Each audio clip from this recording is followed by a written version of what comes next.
Oh, you like that? You like that? You like that, Michael? Michael Vanitas? Yeah, dude, I dig it. It's actually a friend of mine who's on the road. He's like a southern rock. I don't want to. I mean, it's just amazing. He puts on incredible shows. He does like 100 and something shows a year. And his name is Rob Linus, and he plays all over the place. He was opening for like Dwight Yoakam and all these like famous and Ryan Bingham and stuff like that. And so he's really making a name for himself. He just writes incredible music. So if you guys check him out, his name's Rob Linus. I actually did an episode like last year with him on here, which was pretty cool. But yeah.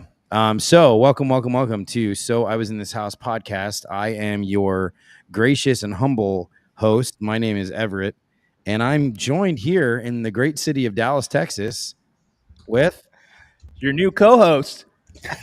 Wah. That's how you get a job. You do it right there while you're live. That way Speak it into existence. Mike Vanitas. I think you'd make a pretty good co-host. I mean, you already host a lot of stuff on your own. I think you'd make a pretty good co-host. I thank you. I appreciate that. Yeah. But we've got some way better options in this meeting right here. I mean, that's to be determined. We'll see how that all works out. Yeah. I saw a video of yours, actually. It was actually very heartwarming, and it was about your father. And I lost my dad. And when I watched it, I was actually really moved because what you said, and I'll let you guys watch the clip at some point in time, but what you said was that you had hoped something for him. You would hope that he had found peace, not so like the question was like, if you could talk to your dad, what would you say to him? And I was thinking of all the things I would say to my dad and blah, blah, blah. And then you came out with like, I would just hope that he's happy. And I thought that was very heartwarming. It brought a little tiny tear, like, right. You could almost see it right in the side of my eye, Thanks, man. Well, I only wish I knew that lesson at the time, man. Yeah. Enough about me. Let's talk about these fine folks. Hey, so we have Elise. Introduce yourself. Elise Radowitz, president at Velocity Leader. What is Velocity Leader? We partner with companies in the trades to develop their leaders. Only companies in the trades. That is why I started the business, to serve this industry and the people in it. We've had her down to do this for our team, so she's legit. Our team, No, thanks, Josh. our team loved her session that she did at our in-person thing in December. Yeah, I did disc training with them. It was really fun. That's one of my favorite things to teach. I promise you guys, she's legit. Okay. Yeah, because now that Josh has the seal of approval, thanks. That Yeah. was. I don't think that carries much weight. I have more enemies than friends sometimes, I think. That's right. because you're real, dude. One, I don't agree with that, but two, like you're real, and I appreciate a genuine, real, honest person. Yes, I appreciate your realness too. Maybe not as much as Michael, but I do appreciate it. And Elise, so what do you think the reasoning was that you ended up becoming nominated for the top 40 under 40? So I'm probably not supposed to admit this, but I just reached out and asked my colleagues and my friends in the industry, because this is a goal I've had for years. And shockingly, they showed up for me, right? Like, I sent a text message and I was to about 20 people. And I was like, hey, it's my last year of eligibility. I'm 39. Like, I want this. Would you nominate me? And, there were obstacles I had to get over in my head, because previous years I'd send like a text or two. And this year I was like, wait, what if they actually want me to win? What if they like don't feel weird about me asking for it? And I don't feel weird about it. So I just asked, and Ask and ye shall receiveth. 18 of the 20. I think there's already a theme for this show. It's ask and you'll hopefully get. Well, get over your own. Like, I had so much head trash about it. Like, was this weird that I'm asking to be nominated for it? And then I was like, wait, these people, like, I asked customers, I asked referral partners, I asked just friends or former colleagues in the industry. Like, I mean, I don't know if you're supposed to admit that, but shit, it's a goal of mine. So I was like, why were you afraid to ask? Because it feels weird to ask to be nominated for an award. Like, Josh, I don't know if I'm guessing you didn't have to ask people. People like probably poured in nominations for you. Church helped me out there, because it was also my last year, but I didn't want to ask myself. But he did that, and he just opened it up, and then people graciously came to the post, and they took the rest. But I think the biggest thing, at least everyone that I don't know you as well. I see you online. Yeah. Mike and Elise and Catherine, like, for me, the people on this call, the people that got this award, even like I think Josh Kelly was on there, some other people that we know that even live close to where Mike and I are, they just want to help people as much. Like, they literally just give whatever they can at any point. It doesn't matter if it's just advice, if it's time at night or on a weekend, somebody asks for help. I think it stands that most of the people that get this, they just want to help. They just want to give back to the industry that's given them so much. At least that's how I feel. And I know Elise been in the industry a long time. Her and our paths go back to my contractor days when she was at Larson. So, and she was always willing to help me at that point. So I think that's the big takeaway for me is these people that they deserve it, because they always are trying to help other people. Help people. Great theme. Elise, let's toast. All you have right, a glass. cheers. You have a glass of vino or water or whatever it is. If you're Water. super in shape. I have both. Being the good Wisconsin girl I am, I'm double fisting. It's too late for me to have a Zip Fizz. So, And Josh, so I mean, you're 39, so this was the last year of the cutoff. I'm 40 now. Now I know that the image. Hey, that's can you get in touch with with the revocation department of the? He's not actually a top 40 under 40. It's so it was 39 when nominations opened. So that I didn't see anything. He just gamed it. 40 he got through at the last. He just got in. Buzzer beater, baby. So Josh, obviously you, most people that listen to this will know that you are the co-host of the Service Business Mastery podcast. You have an episode on here that was quite entertaining because you took over half the episode as my entire equipment died throughout the episode. That was a lot of fun. Valerie, was this a surprise for you, or are you like, yes, I knew this was coming, or what? I've asked others to vote for me too. So I've definitely asked for them to rally for me all year round to try to get as much as possible. It's something that really means a lot to me.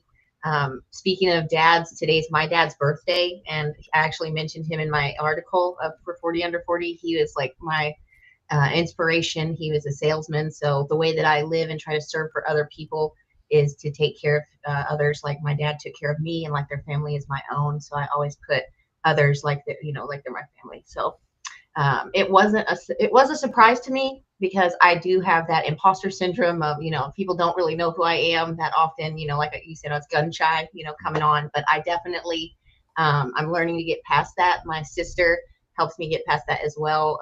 So she's very strong with marketing as well. So I learn from, I've actually been inspired by Josh. I've seen you at events and things like that, and you speaking. So different things like that just inspire me to try to be a better mom for my son. So, it's just who I am. So it wasn't so much a surprise as it was a flattering.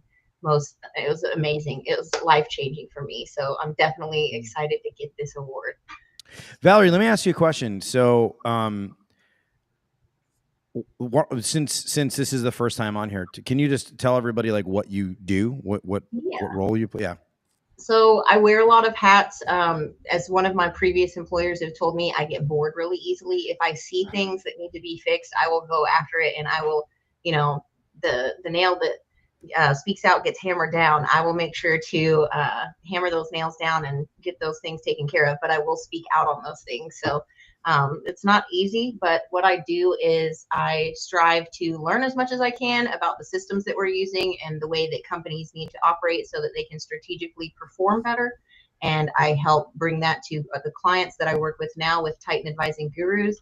And I am a certified Service Titan coach in residential and administration, on the user side as well as on the coaching side. So it's been a long journey and taking a lot of different certification courses and things like that. But in getting those things, I've learned a lot about taking care of customers, but also taking care of teammates and making sure that the culture is there to make sure that, we do spend more time with our employees than we do with our own families. So in making sure that we're taking care of the internal customers and the external customers. So there's a lot of things that I, do, and I get into rambling when I talk about what I do, but I just love taking care of customers like they're my family. My mom has a broken back. She's bedridden to a couch. She can't get up and change the filters in our house. My dad takes care of her.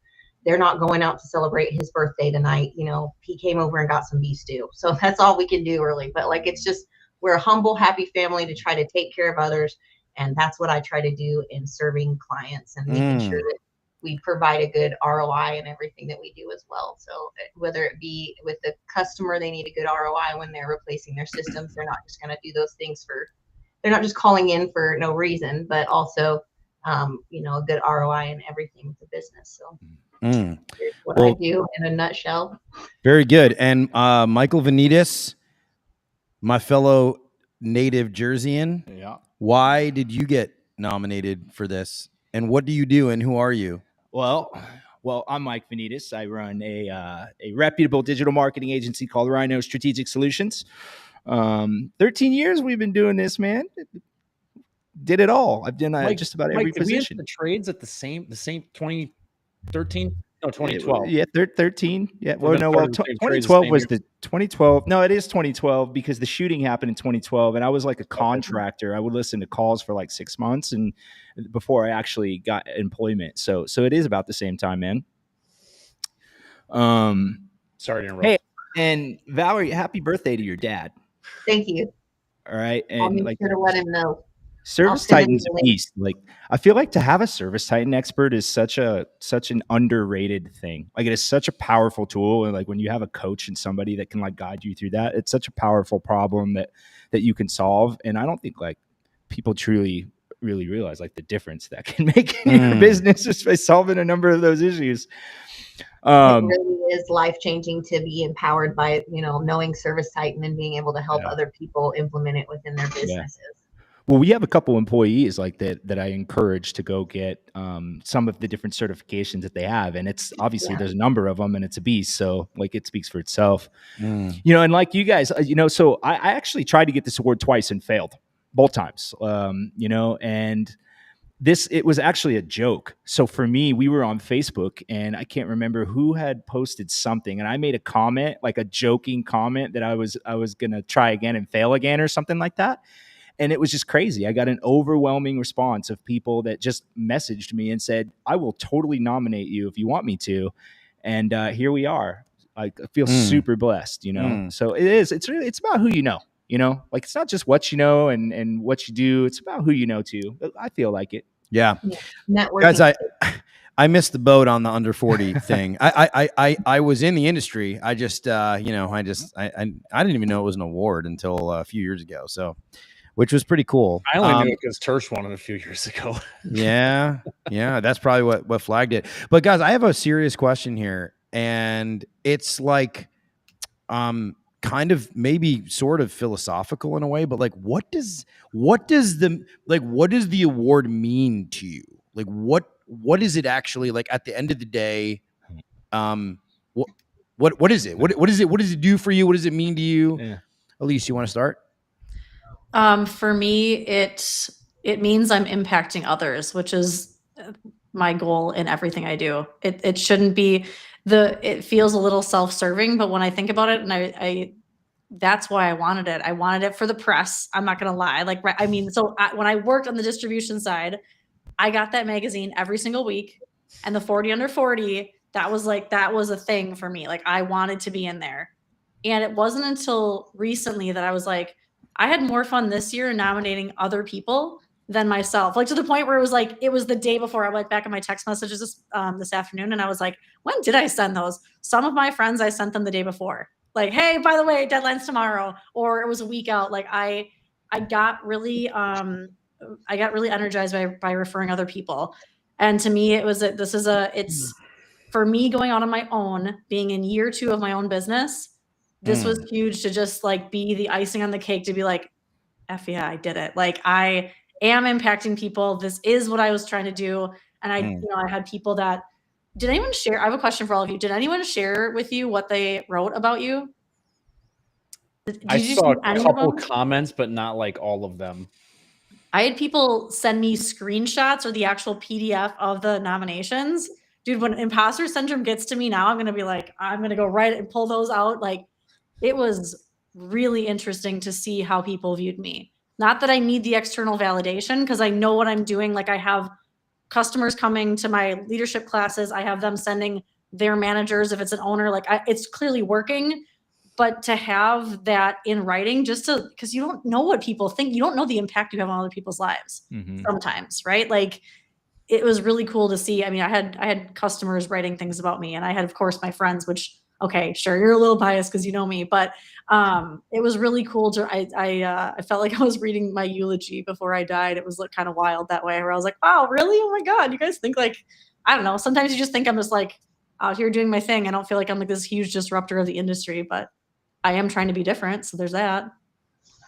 Well, good for you. I mean, it really just focus on one every time. Like, you change one life. That's it.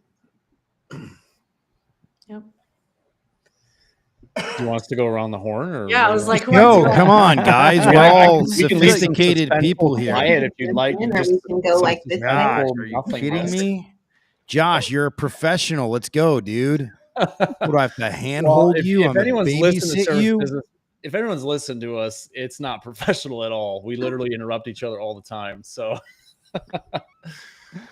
that's a great question. First Wait, what were you saying on that?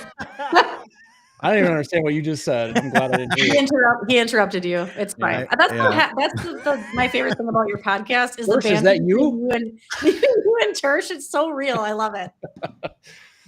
Oh man, what does it mean? Well, one, I just wanted validation for everyone that I was under 40 to start this year, because my age, because of the gray and the balding, have get a lot of comments. Like, I posted the thing, the AI generated headshots. Man, I just got ripped apart today. I think Matt Tyner said I was like, he thought I was 55. Thaddeus always throws in a joke, even though he's older than I am. So it was a good time. But honestly, for me, I think it means that we just got to keep going. Like, if you make the impact, like, it's not like a pinnacle. This isn't like a lifetime achievement thing. This is just like one thing to keep going. It's to, how can we impact more people? and how can we widen and make that impact felt, even if it's not wide, but it's deeper impact with less people or something like that. But just making a bigger impact and giving back to more people and telling more people about the resources available to them, so they know. Because like at least you were on the distribution side. I was on the distribution side for a very short time as a TM. And those contractors who don't know about podcasts, about Facebook groups, about these best practice groups, they hope their TM gives them everything. And I'll be honest, most of these TMs don't know anything about running an actual home service business. And there's so much good information out there with podcasts like this one. To the Point has awesome guests, which is Cristiano's. I mean, there's just so much good information out there. Just keep getting people in that ecosystem, bring them in, so that way the trades can constantly grow. And we can keep getting in young people into the trade, so we can get rid of some of the shortage, because AI is coming for some jobs. Not all, but it is going to take over some at some point here, probably by the end of the decade. We've already seen that with big tech companies and stuff. So let's get more people into the trades, and let's get them excited to be in the trades. Let's make the trades sexy and cool, not like they do in the movies where the plumber's always got the ass crack hanging out, you know? Yeah, now they're driving around with the Cadillac. No, I'm almost. I don't know if Hollywood will ever go there with like a plumber or an HVAC contract. They should, but But the wealthiest people that I know work in the trades, pretty much. I mean, with the exception of like a couple of people, like pretty much. You wouldn't know though. No, well, you're right, because they're down to earth people, right? They're down to earth, and they're just I was talking to land, doing their thing, hunting. They're just enjoying life. They're not sitting there throwing their Lambos up on Facebook. Well, I mean, some of them are. Let's not, Valerie, what about you? What does it mean to you? I mean, obviously, said a little bit it about definitely means a lot to me to prove to myself, prove to my parents, prove to my family, and friends that I may have left, or associates that I used to know. If they Google me to see what I'm up to, I want them to see like, wow, she's really turned her life around. Good Lord. Like I used to not be the best person in the world, and I strive for very high ideals, and the things that I want for myself, I want for everyone. And I want them to be comfortable and safe and secure in their own homes, and every which way, whether it be whatever trade you're in, to, if it's roofing, the roof over your head to make you feel like, if the rain comes in, like 24-hour service, or if it's your air conditioner or anything, I'm here to help you with it. So it means a lot to me. Like everything that I strive for with the awards that I'm asking to get, it's that I'm trying to build, like Josh said, I'm not done. I'm going to continue going and growing for everything that I can possibly have that people thought that I would never achieve, and that I never thought that I would achieve. And that people may still to this day, the enemies that I may have, think that I won't achieve. I will make sure to make friends and love and share the servant leadership that I have within my heart with the Lord to take care of other people and strive for those high ideals. So that's what it means to me, is to recognize that, put it on my wall back here behind this blue lightning bolt background that I have, because my room's a little messy in my office that I share with my husband. But I have it up here. We've got it framed. It makes me want to cry. It means so much to me to get that award, and to also be a CCU 40 under 40 this year in Corpus Christi. That was something that meant so much to me, to get that award. I am 33, if I'm remembering right, but I like to say that I'm younger. I don't know what age I might be anymore, but it means so much to me no matter what age I am. And I wish that those who wanted that for themselves, who may be past that age, could get that for themselves. And there should be like a 50 under 50 or even older. There's so many great leaders within this industry that I have been inspired by and mentored by, and everything. It means a lot to me to have that for myself and grow to be more towards the people that I've been inspired by. Very cool. Yeah, I mean, at this point, we can just go 90 under 90. Do you think that's a anyway? There could be, I mean, there's hope for you yet, Everett. Mike, yeah. Michael, what about you, man? I mean, what does it mean? What does it actually mean to you, bro? Well, everybody gets a trophy. But everybody didn't get a trophy. Only 40 people got a trophy. I mean, if we're gonna have 90 under 90, we're no, I'm being facetious. Man, for me, it just means that I'm one person, one folk out of 40 people under 40 years old. That's it. that was recognized for something cool. I mean, come on, man.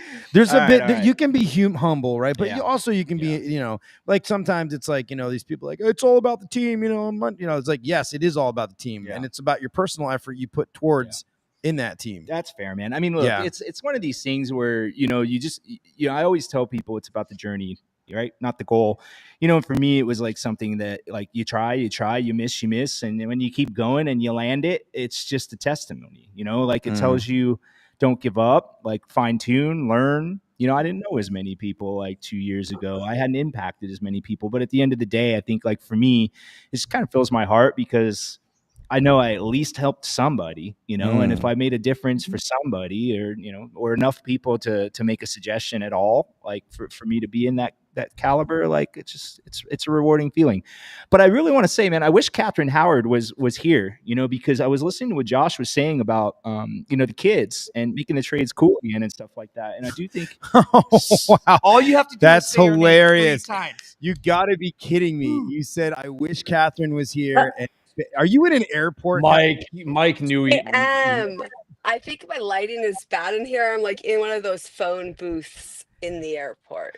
So here I am. Hold on. But yeah. Now it's like zooming out. Yeah. We had zoomed out. Yeah, because the screen was too small. Oh, hi. So I'm you're in a phone. She's in a phone booth, like Home Alone style, like, you know. Yes, totally. Yeah. I mean, I will gladly do the introduction. Ladies and gentlemen, if you say Catherine Howard's name just once, maybe twice, she would just randomly appear 26 minutes into this podcast in the middle of an airport because she's that dedicated. Oh, yes, man. I miss you guys. How's it going on here?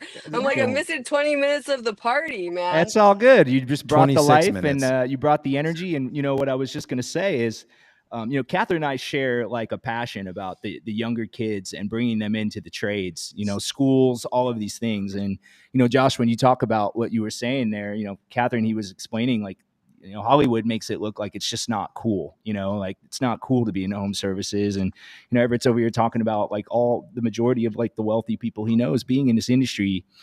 And I think it's super important to try and bring more awareness to that for sure, you know, because it really is like such an industry, you know, and I've been in many of them. So, and it's just this industry is just on a whole nother level, and it's just special. Can I throw in my 2 cents? Dude, throw it in. I know you're passionate. Let it rip. This might have already been covered.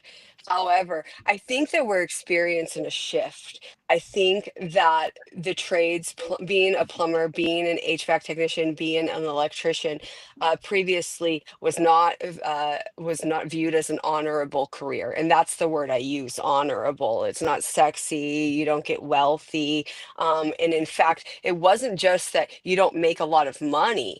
It was that you were less than.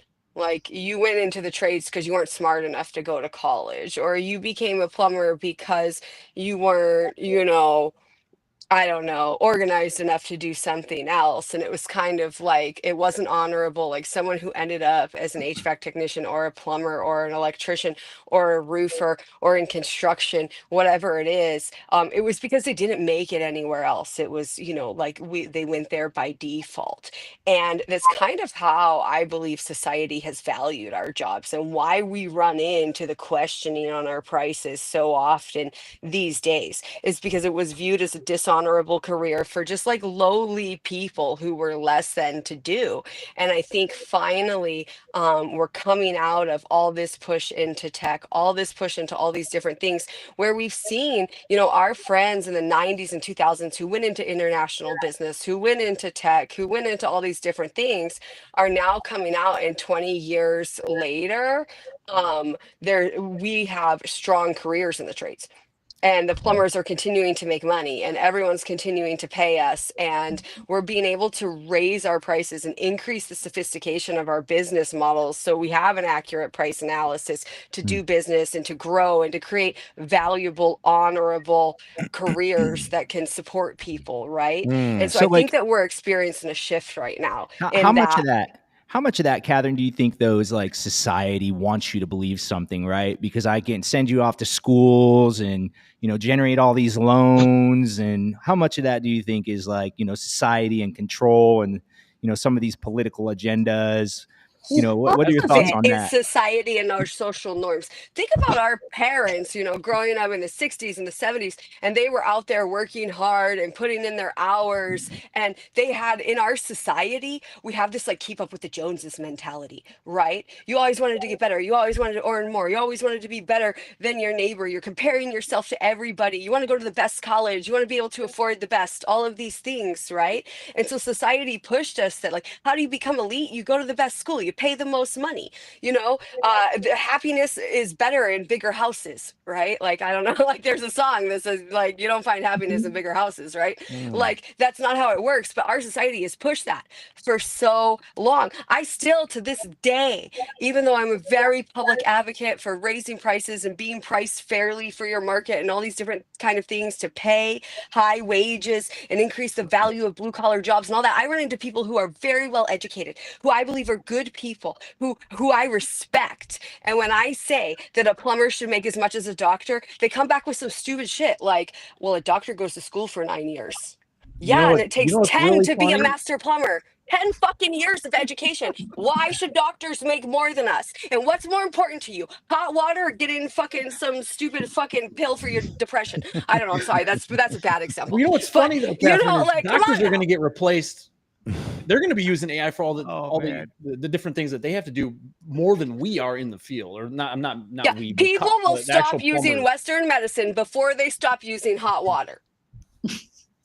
It's So true. I like to call myself like one of the most passionate people, in this industry. But Catherine, Bring it to Yes. another that's why I level. love you. Catherine, I what will were tell you drinking too, on the now that plane? I'm Just on I'm another level, officially man. I love it. separated from Lee's, my level of not giving a fuck has skyrocketed. Okay, because I don't have to listen to I Lee's admire- legal I- anymore. Say, Catherine, you can't say that. I admire that, but I will say that if anybody goes back, and I just released the episode of the audio for Catherine, for if anybody I listened to goes that. and listens had- back to that episode, there is such a level of not giving a fuck on that episode. It is not even I funny. think we had a great anatomy lesson of the female orgasm in that was lesson. I don't know how that is involved with HVAC, but it did come up. Ridiculous. Well, It I was going to say, you make the trade sexy again, and that's what y'all 40 said under earlier 40. before you were on. So if anyone does, it's Catherine. The trades are sexy. I don't like, everyone is just now finding out the shift is happening, and they're realizing like the plumbers are making money and these businesses are valuable. When I was at Stanford, they were like mind blown. And these are people with PhDs and everything else in my class. And they said, what did your business do? I'm like, Lee's, air, plumbing, and heating. I pointed up to the supplies. I was like, air conditioning. They're like, do you manufacture the machines? I was like, no, we fix the ones that are there. Oh, like big commercial ones? Nope, mostly residential. And they all just looked at me very confused, like, what are you doing here, lady? And I was like, Teaching you a lesson. they asked me, his name was Devish, an Indian guy. He's the head of a huge Indian public fund, overseeing billions of dollars. And he said, so do you have a big business, Catherine? I said, yeah, it's pretty big, especially for privately owned. Yeah, it's pretty big. How do they measure? They were like very confused. How do they measure your business? I said, by technicians or annual revenue normally. And he said, what is your annual revenue? I said, this year around 100 to 120 million. Fucking jaws drop, plates drop, everything stopped. They all looked up at me and they're like, your business does $120 million of annual revenue? I said, yes, air conditioning. Y'all got one, right? And they said, Catherine, do you realize how many tech businesses raise hundreds of millions of dollars in funding and never in the lifetime of their fucking product do $100 million in business? And you're telling me you do $100 million in air conditioning and plumbing? So that is exactly what I'm telling you. And the the next day, one we talked about, the one that Valerie helps with, loses $200 million a year. Yours is probably profitable, I would assume. Yes, we. And I'm not digging on anybody. I'm just saying tech companies lose money like crazy. They purge money, but they're still valuable. They just are. value. It's just the structure is different than ours. I learned about it when I learned that In tech, you get paid off revenue, not off profit. Like you actually don't have to be profitable. That's the craziest shit I ever heard of in my life. Because in the trades, we have to have a profit to have a value. You know, I'm like, damn, I should go into tech. Like, let me sell some of this. You don't even have to make a profit. You can spend as much as you want. Fucking nuts. We got a question in the audience here. John Gonzalez says, "What was one decision that changed?" We'll spitball here as we got 5 here. What was one decision that changed everything for you all? Tipping point kind of stuff. What do you think, Josh? One decision, and go. Yeah, well, I go. Sorry, you're rushing me now. The and last go. HVAC company that I worked at before I started Relentless Digital. Should I mute him? Helping people in a CEO Warrior Facebook group, literally just giving away free advice, and that has carried through with me since then. Because then people started asking to like be our customers. I had no grand design of owning a digital marketing company. It just happened, and it just happened because I got good at a couple things, and people wanted help. And from that point forward, literally content marketing and just putting out everything that I can, everything that I've learned, and I continue to learn with AI and all the other stuff that's going on. Just keep putting it out there and keep trying to help as many people as we can. What do you think, Valerie? One decision that changed everything for me would be I personally chose whenever I was employed at another company to go to Certain Path training. It was something that they, other people weren't utilizing, but we had available. And whenever I met Sonia Fryer with Certain Path and the coaches there and learned how to properly dispatch for profits, that was the one thing that really changed my trajectory and really taught me how to, serve customers really well. What do you think, Elise? I was laughing at Eric Thomas's question, but I'll get back on track. We'll get there. We'll get there, Eric. We'll get there. What did Eric calm down. You'll find out shortly. The one decision that changed my life. So when I started the business, I told you guys very frankly, like I only support the trades. That was a decision though, because my business partner does not that he doesn't support the trades. He was like, leadership development's leadership development. You can do leadership training in any industry. And I was like, yeah, but I'm married to a carpenter and he owns his own business. And like everything Catherine just said about, like, I have had to remind him that you are a skilled trade. People are paying you for your skill. You have 25 years of experience. Like it's so asinine to me that I even had to like repeat that to him to be like, raise your effing prices. Like you're worth it. Like to me, when I sat back and looked at the people that I know of our friends that own businesses in this trade, the contractor, HVAC contractors I know that I can visualize in my head, I was like, me saying I want to start this business to support them was very much a flag in the ground being like, all right, so anything else outside of that, I'm going to say no to. My business partner was like kind of against it. I mean, I shouldn't say kind of, he was very much like, no, I think you're missing it. And I was like, but when I told that story and when I get on sales calls or go into a room at a conference and I'm like, tell that story, it feels so genuine to me that my business coach, not my business partner, separate, she was in the leadership development space for 25 years in Milwaukee. And she was like, that needs to be part of your story, but it's your decision, right? Like, she's like, when you talk about that, you become like, you get so animated about it. And she's like, that's because it's speaking to a part of you that's very, very real. So that was for me, that decision of the riches are in the niches and niching into that and being like anything else that isn't the trades, I'm going to say no to. Really helped me make it a hell yes. That's actually really interesting. I also want to point out that I think that like Catherine is so excited about answering this question that like she can barely contain herself. I'm just gonna go ahead. You know what? Go ahead, Catherine. Go ahead. You're so excited. There's a distinct moment, and it go. actually sums up what everyone just said, because I can think of the distinct moment in this industry, and it's when I committed to a purpose. It wasn't about the money. It wasn't about the job. It wasn't how I was going to fill my time. It was, I remember it was a very distinct moment in a vertical track conference that I was standing next to my brother, and I asked him, where are the women? Is there a separate conference for them? And he just looked at me, and this was my first year in the trades. And he looked at me, and he had obviously been in the trades for some time, and said, yeah, it's pretty bad. And at that point in time, I said, I could probably give myself 10 years to this to help promote women in the industry in this country. I have a big mouth and a big platform, and I could probably make a difference. And from women, it really grew out to underrepresented groups, anyone who's willing to show up and work hard, regardless of your gender, your race, your criminal history or your immigration status, right? You can make a pathway here. And you guys just each named off the pivotal moment in your mind. It was when you attached to your purpose. It wasn't about money. It was, wow, I can make a difference here. This is the impact, and I'm going to commit to that. And one thing, I think that's the formula to iconic culture within your organization. Organizational culture isn't a thing. It's just the sum of every individual involved. And for them to be winning, their purpose has to be in congruence with your purpose.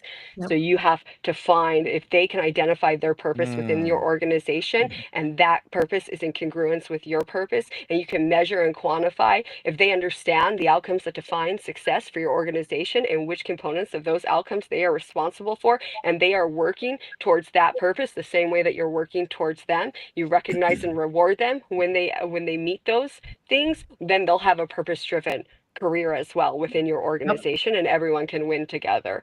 And so that's really what I think is the big difference between the businesses who are winning and the ones who are not. It's the ones who are rowing together, where everyone has committed and attached to a purpose, and they're all aligned. I love that. I love that. It's so short-sighted too. And I think there's so many companies out there that miss the boat on that, where it's like purpose and swimming in the same direction, rowing in the same direction, riding off into the sunset together. All right. Last but not least, what about you? One defining moment, one decision that changed everything. Tipping point. I mean, there's a handful, right? But I'm just going to pick the one that comes to mind, and that's going to MAP.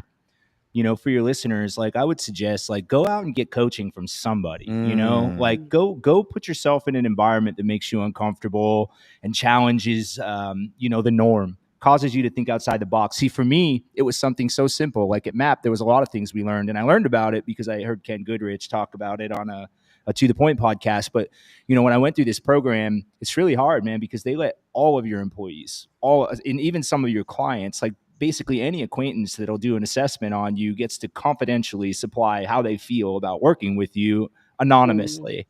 So if you really want to hear what people think about you, which isn't always positive, like, it's really hard to look in the mirror and have to get slapped in the face about what you suck at. But one of the biggest takeaways that I had, like, when I went, was a DISC assessment, something so simple. You see, for me, like, 13 years, I was homegrown. Like, I'd work a lot with our COO, and like, I was trying to be a square peg being fit into a round hole. Like, I'm not an operator, I'm a visionary. And it was like the minute I realized on a DISC assessment that I was wasting so much energy flying across this chart trying to lead like somebody that I learned from, that I'm not, like, I don't lead that way. And when you start to get comfortable, things change. So I think the biggest lesson in all that is, like, the faster you get to know who you are and you triple down on your strengths. I'm muted. You're not muted. You're not muted. Not muted. We can't hear My you. daughter's in the room, and I'm like, don't come on camera, just stay over there. I love that. I really, really love that. Did you have any other? I took MAP. I took MAP also. I loved MAP. I had a lot of takeaways from MAP, actually. So I'm going to address one thing, and then I'm going to actually say, I have a sponsor, which is fantastic. They've been really supportive of me. So, but before we go to a tiny little 1 minute thing here, I want you guys to think about this question very carefully. Okay. Eric Thomas says, what is everyone's go-to order at Red Robin? Congrats on making the list, y'all. Okay. Cooper & Hunter's new Peak unit runs efficiently up to 19 SEER 2. With BTU capacity that ranges between 18 to 55,000 for indoor and outdoor units. Compared to a traditional gas furnace, Peak's revolutionary design is ready to step in without a hassle, thanks to its adaptive multi-voltage. True high-performance hyper units provide a 100% heating output at -13 degrees.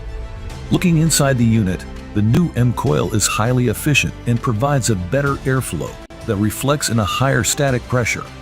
Our Smart Kit is included, giving you access to control your device from the comfort of your phone. Peak stands for powerful, efficient, auto voltage detection, and quiet. To learn more, visit our website or talk to your local distributor. Cooper & Hunter, addicted to comfort. Cool. I don't have anybody else on stage right now on here. If you noticed, I minimized everybody. Yeah, so that I could actually talk and take some of the attention. So I wanted to I'm just kidding, guys.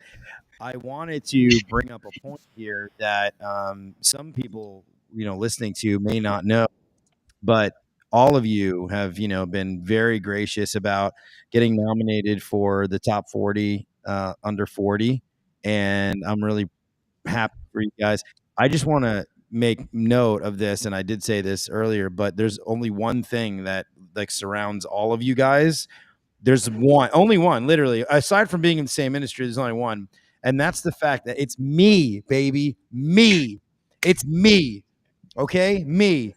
I'm the one. I'm the difference. You guys all did interviews like you've never had before on a podcast like no other.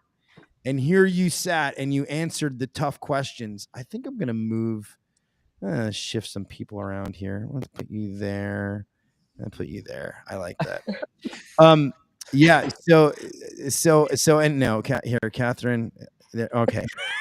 There you go. Anyway, I am really, really happy. I'm really gracious that you guys all actually, took the time and did, an hour and a half this past year. But I thought it was remarkable when this list came out, and I was like, holy smokes, like a large percentage of these people all did interviews.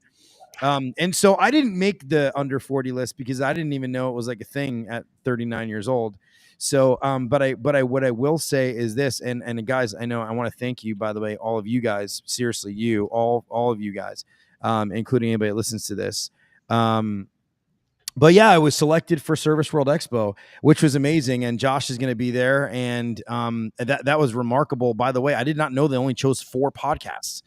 And I was like, well, that's just incredible that I'll be sharing the stage. I just recorded my promo episode. I do have a promo code if anybody wants to go. I think it's House 100. And when you buy a ticket, you can get a discounted ticket. So it's House 100. I know you have a discount code too. Yeah. Yeah, we do. But Everett, I don't know if you know this, but at Service World Expo, we bring our massage therapist to our booth, which is going to be right next to the podcast pavilion. So you can record a podcast and come over and get a massage right afterwards. Whoop, whoop, whoop. Yeah. And this digital booth has some fantastic cookies. So you can have some great cookies while you're there too. John Gonzalez says, thought I'd be watching this on Facebook. LinkedIn caught me off guard. Thank you for responding to my questions and fans all year. Yeah, no, I ironically, I get more listens and watches on freaking LinkedIn. Who would have thought LinkedIn? I don't know, but I know Gonzalez is an awesome dude. John's a great guy. He's, honestly, I feel like John is like a professional, like cheerleader. He's always on these live podcasts cheering everyone on. Like he's the nicest guy ever. That's really cool. He totally is. So the question was, what is everyone's go-to order at Red Robin? I'll start here. I don't go to. I just don't eat there. So I mean, it would probably be a burger. It'd probably be a burger, I guess. Eric, he's probably not even watching anymore. But yeah, sorry, buddy. Eric's definitely not coming on your show. Yeah. I mean, for me, I pulled up the menu. I think I would get some clucks and fries if I was gonna go there. Clucks and fries. The fries are what it's about. I'm telling you, the seasoning. I'm a sucker for the Red Robin. I've eaten there before. It's not like my go-to. There you go.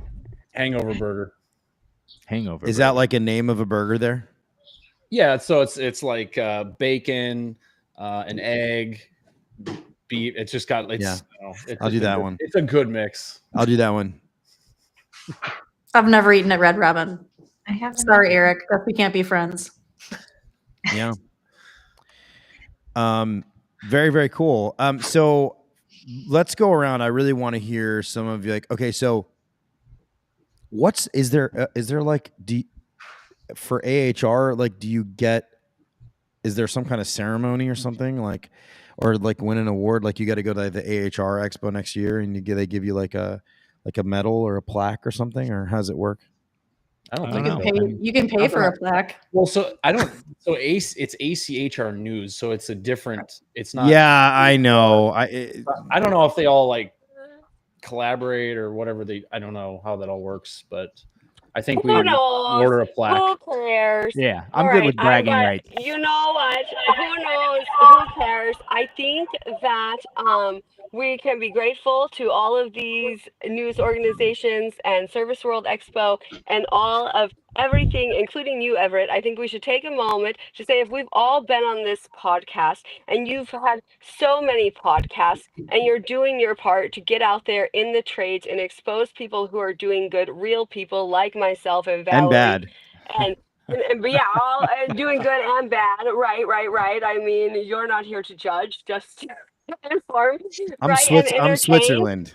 But I think like it's really, really great that you're out here, that you're putting this podcast. People think that you just jump on here and talk on here, and that they don't understand the hours and hours and hours of back end work that goes into producing these episodes to get this information out to people in an entertaining fashion. You know what I mean? And it's not just you. There's lots of podcasts, right? And I think that we should take a moment as industry people to really recognize the different news agencies that are making what we're doing exciting, the different events, the podcast. Really, really appreciate every single person who says, let me go out there and expose what people are doing so other people know and we can be better together. And that's exactly what this podcast does in a really amazing way. And it brings a lot of people who like really think that we're not shit. Well, I mean, we all know that we're great, but in the trades, you know, we're all just head down doing our own job every single day, and it helps connect us and bring us together in a candid way where we don't have to like wear our shirt and ties and, you know, I don't know, not swear and shit like that. So I just want to say I don't go to Red Robin to eat, but I think we should take a minute to recognize this podcast, especially Everett. Thank you for having us all back on here and bringing us out to the people and all the other groups that do the same thing. I really appreciate and honor those groups, and I'm grateful that they're part of the industry. 100%. Well, thanks. Appreciate you guys. Fuck yes. Keep showing up. Keep doing it. It's probably some days that you're like, fuck this podcast. Well, yeah. So it started out to have like really cool conversations with people, you know, and then, you know, being on the forefront of that actually has a price to it, which is really unfortunate. Which I really didn't realize. I mean, I guess I didn't think about it to begin with, but there's a price to it. And sometimes my inbox blows up and my messages blow up and I've got people contacting me and telling me stuff. And I mean, it is what it is. But the future's looking really great. I'm glad that I do this. And truthfully, you know, you said something earlier about doing something for a purpose. And realistically, I started this, you know, I've, you know, spent way more money on this podcast than I've made. So the reality is like, so far, no, I mean, I've got, you know, I have lots of sponsors kind of, but I've been very selective about who I would necessarily choose to, because I feel like it has to be genuine. And I felt like out of all the podcasts, I mean, Josh, you run the greatest podcast, you know, in the business building world in this field. And I just wanted something different. I really wanted to showcase the human element of what we do. And that was my true motivation behind this was to showcase it, was to tell the stories of tales of adventures of things that happen in the trades and houses, funny stories, interesting stuff, personal journeys, life journeys. And you can grow that way too. I think personal development isn't, you know, as a coach, as a mentor to people, I've managed 20, 25 people at a time. And I could tell you that part of what we don't do a lot of is I know you do, but we don't do personal development. We don't do 7 habits. We don't do, you know, assigned reading where we're learning and we're growing. We focus so much on the metrics. We focus so much on that we're not getting, and Catherine said it perfectly, that we're not focused on the purpose. And so that all kind of comes into the ecosphere. Mm-hmm. Is it an ecosphere? No, it's not. Now. Ecosystem. It is now. You can use whatever word you want. I'm using ecosphere from now on. No one would have questioned it. See, that's why they think I'm so smart. Because I believe I'm smart. You just gotta let it roll. Show your world, baby. Oh, you don't know about the ecosphere? That's because you're not as smart as us. You better look it up. Oh, while we wind down, guys, we're gonna send this out, and you know I'm actually gonna speed track the audio on this too, so it gets sent out there. But what's one final thought that you know, I asked this question to all of you on the podcast with the exception of Valerie, but she's scheduled. It's like, what's one experience that's happened to you in the field, either with a team member or with, you know, a customer, that lives with you, that wherever you go, you take it with you. And I would ask you that, and sort of like maybe think about in regards to even winning this, nomination, like what's one experience that, that lives with you? Why don't you go first? Well, I mean, I hate to get it, so deep, but like it's the first thing that comes to my mind. I can't remember the year, man, but we had this employee. She was a developer, and her name was Jenna. And we were going to a team builder on a Friday, and this poor thing, like she pulled over on the side of the road, and she passed, like literally passed on the side of the road. She didn't know that she had, I think it was like a tumor or something going on in her brain, and like I remember there was maybe 12, 13 of us. We were small, but we all got on a call like at this hour, like as a unit, the Rhino family. And we all just, we cried, and it was deep and it was dark. But, the real reason that I think that memory is coming up is because I do think it's on us to keep that memory alive and, to celebrate and in honor of those people. So I don't know. I'm just thinking about Jenna right now. When you bring a moment, that's just what came to my head. Wow. May she rests in peace. How old was she? Oh gosh. I want to say she had to be in her late 20s or young 30s, Wow. but Wow. I think it's just, we say that business always has to be black and white, but I do think there's a place for emotion and feeling at the right time. And I do think that when you spend at least 40 hours of your life together, like that, it doesn't always have to be, just black and white. Like it can be something bigger, especially if it's purposeful, So anyways, yeah, that's just what came to my head. I don't know why. That's what I got. Valerie, what about you? What's one experience that you've gone through, that lives with you? I am sitting here thinking, how the fuck, I'm going to cuss like Catherine. How the fuck do I answer this question? Like, I have too many experiences that go through my brain in this 5 seconds, let alone in my lifetime. And then I've been feeding off other people's answers, but, just really the one experience that I would have that really helped get me here, I would say would be being my own best advocate, in every choice that I make. In doing so, taking the best care I can of myself, I can take care of others. So I believe it's Jim Rohn has a quote that's like, you take care of you for me, and I'll take care of me for you, and we'll get there together. So like, that's the one experience that I have that's gotten me where I've gotten, is to be my own best advocate. So when I made that decision, that changed. Yeah. And do you think that it's because you've had so many doubters and like is that where that stems from? Just people who doubted you, or people that didn't believe in you, and you said, what, I can believe in myself and do this? Is that what that's all about? Everybody who did that only ever lit a fire under my ass. So anybody who doesn't like me, just know that you've got to be positive vibes only, because you're only going to get me further to where you don't want me to be. But I definitely am working hard to just be positive myself. And yeah, I would say that anybody who's thought that I wasn't going to get there was definitely wrong, because I'm going to make it to where I want to be. But the biggest doubter I've ever had would be myself, and those limiting beliefs of just having to get past it and making the best choices that I can to be the best person that I can be for myself and for my family. So. Well, listen, Valerie, I'm just going to say like that never changes, right? Like the A players, the people that really want to do something meaningful, like you're never satisfied because you're always trying to get better. So like, good for you. Manifestation is a real fucking thing. It is. So like, speak your truth and keep chasing what you're chasing, and just be content with the fact that you'll never be satisfied and you're only going to keep growing. That's it. Right.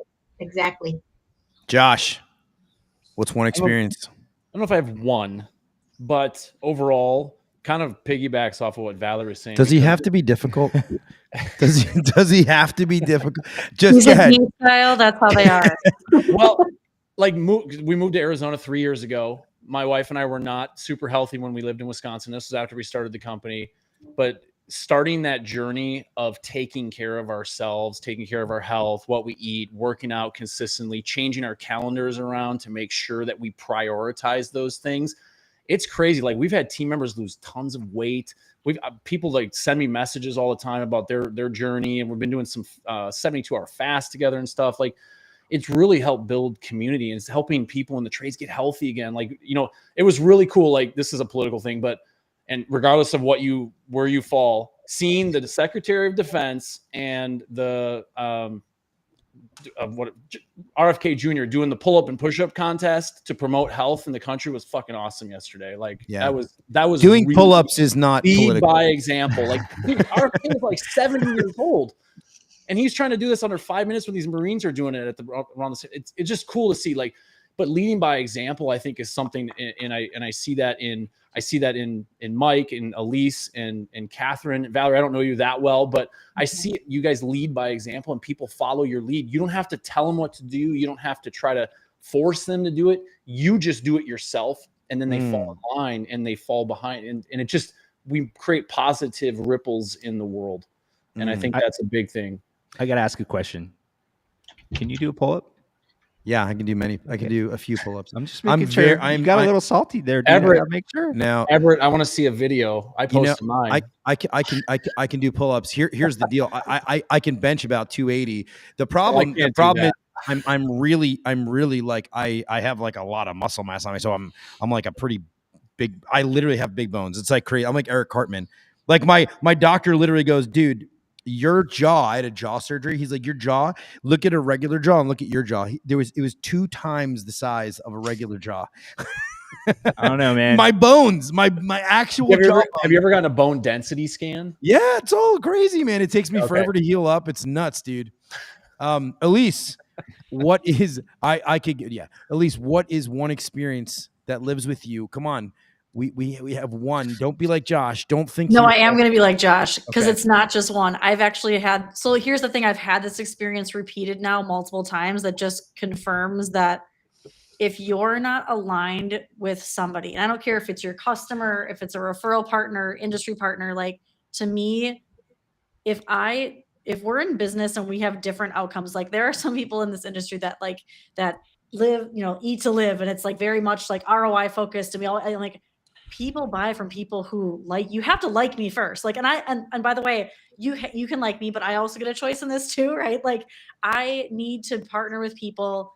I don't care if it's my customers or my partners, but that alignment of how we go to market, how we serve people, why, like the purpose, all of that, like what Catherine was saying, to me, that has been resonated over and over and over. The people that send me referrals and we have this instant connection. It's because we have this mindset of this shared vision alignment. Like, that is so huge to me that it's law of attraction. It's manifesting. It's all that stuff, because you're not chasing anymore. And that's what I've learned in the last year is if I could tell myself, when I first started this business, like my sales calls are probably like, I can't even, but I don't know. To me, it's that alignment. Trust your gut. So the traction that your business has seen because of doing the right things and seeing all that stuff click and believing yourself to even start the darn business, right? Like that. Right. As the engine gets going, isn't that amazing? That engine just starts to go, and you're like, yes, and you just keep that engine going, and you start to. I feel like it's like in my life, like building like neural pathways where you're starting to like, okay, this is working, this is good. Like I see success right down the corridor here. Like let's keep running this train. You know, yeah. Last, but most definitely not the quietest, and not least. What's a perfect segue, right? Because this is a little bit of like where you're at right now, right, Catherine? Like what's going on with you? Yes. She's in a booth inside of an airport. I would say there's lots of experiences that stick with me, and I would say the most impactful ones that I can reverberate in my mind are the ones where my employees, people who depended on me, people in my organization, somehow there was a difference made in their life. Like I remember a CSR who got like a $4 an hour wage increase when I took over a business. Because she was really valuable. And that was the difference between being able to purchase her mother's medicine that her mom needed every month or not being able to. That's what that $4 an hour raise did for her. Those always stick with me. I mean, I have technicians, a handful of them that make 7 figures a year. So I have lots of stories of lives that have been changed through incredible organizations that I've worked with. And I think that's what like hits me the hardest. But I think another thing that's really important to say, and that we can all probably relate with, and that we should talk more about it, is that at some point in time, I realized that we get from A to Z, and A through W are utter fucking failures. Like we fall and we hit our head on our face and screw up, many, many, many times. And then X, Y, and Z is what gets us across the road, right? And we don't talk Catherine, about there's a A through minor W. listening to you, just so you know. It's fine. Okay, She I'm sorry. hears I swears will all the stop. time. Don't you Will worry stop. about it. That- Keep 'em But flying. I remember right before going on stage, I was with my brother and I looked at him backstage and I say, how come we never talked about the $150,000 lawsuit that I caused? I caused a lawsuit and it cost us $150,000 and it was my fault. And he started laughing and he said, if you were focused on that, Catherine, you wouldn't have made $2 million in EBITDA that month. And so at some point, can we poke and prod about this? Are you allowed to talk about it?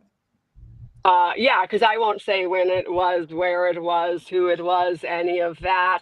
It was a wrongful termination lawsuit at some point in time. Oh, yeah, because I threw somebody out. I'll tell you what. We can. You and I will do it. You and I are going to do episode 2 because you have way too much content. Yeah, Everybody here is going to do episode number 2 this year. Every single one of you is going to do episode number 2. You're going to do number 2. Let's do it, man. I'm down. I'm down. I caused But, lawsuit. You know what? Like, I will stop and just say, though, imagine every single person that ever listens to this. Imagine if you focused on how many people's lives you changed the same way you focused on the amount of revenue your business does. Imagine it will actually do the revenue if you focus on the lives. You know why? Because if you change people's lives, they'll earn more. You know why? Nobody will ever out-earn their own self-worth. You convince them that they are worth more, they will earn more for themselves and for you. 10 times out of fucking 10. I mean, it's like we're living proof of it, man. Like we had this exercise we did called Right, Wrong, Missing, Confusing. That was it. Right, Wrong, Missing, Confusing. All we did was let them tell us what they hated and what we needed to fix. And then when we did it, they just were like, wow, we work for people that actually care about how we feel and want us to be happy. Value us because we're valuable. I hold this technician meeting every morning with my techs to tell them, do you know how valuable you are? Like Elise said about her husband earlier with the carpenter. Why do we charge more? Because we're charging for our knowledge. Because we charge because we know something that they don't know. Fixing a capacitor to us might be pulling off 2 wires, screwing 2 wires back on and stuck in that sucker in there. Hopefully they took it out of the box, okay? Someone's capacitor going out to them that doesn't know what we know, their air conditioning is gone. They don't have air with a failed capacitor, So we charge for what we know that they don't know. Doctors figured it out. You know how much it costs to cast your arm? Not shit, okay? But they know something that you don't know, and they understand that that's valuable, so they charge thousands and thousands and thousands of dollars. And for some reason, technicians feel like what they know isn't valuable because stereotypically we don't have honorable careers, right? Look, it's just no because I different know than this, can I charge for it? Okay, like what am I going to pay for a Lambo? What am I going to pay for an Accord? Okay, like if you want to work with the most reputable company, like you're going to pay a premium. It's that simple. Yes, and our knowledge is valuable. I have to go. Hard stop. I have to get on another plane. I love you guys. Thank you so much for doing this, Everett. Have a good night. Bye, Catherine. Safe travel.